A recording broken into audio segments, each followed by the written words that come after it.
Ang mabuting balita ng Panginoon ayon kay San Lucas. Minsan, nananalangin si Jesus.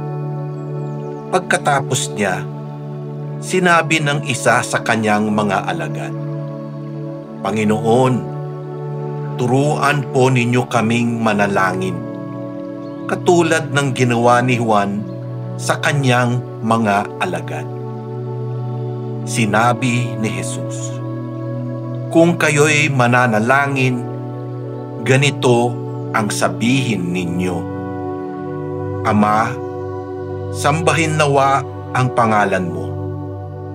Magsimula na sana ang iyong paghahari.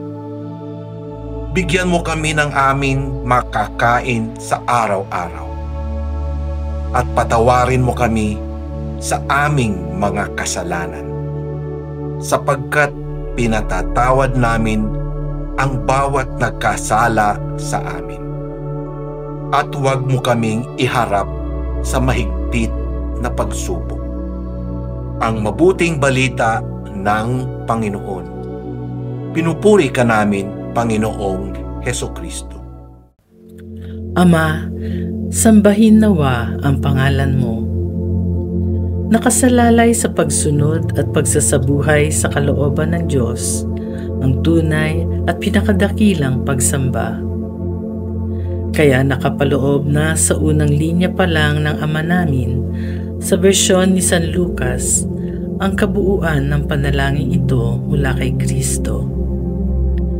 Nagiging tunay na templo ang bawat isang alagad ni Jesus kapag pinili ang pagpapasakop at pag-angkin sa kaharian ng Ama.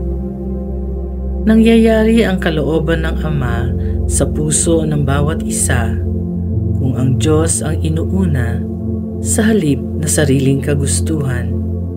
Bahagi ng kalooban ng Ama ang mabuhay ng lubos ang bawat taong tinawag niya sa pag-iral.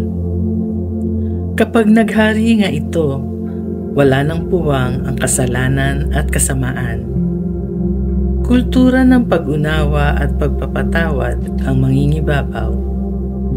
Dahil yayabong ang pananampalataya sa buhay ng isang alagad, ilalayo siya sa mga tukso at sa lahat ng masasama. Magiging matibay din siya sa pagkapit sa kalooban ng Ama sa kabila ng patuloy na pag-iral ng tukso at kasamaan. Sa paghahari ng kalooban ng Diyos, pipiliin ng mga alagad ang kanilang tunay na pagkatao, nilikha sa pag-ibig at tinubos sa pag-ibig. Inuuna ba natin higit sa lahat ang kalooban ng Ama o ang sarili nating kagustuhan?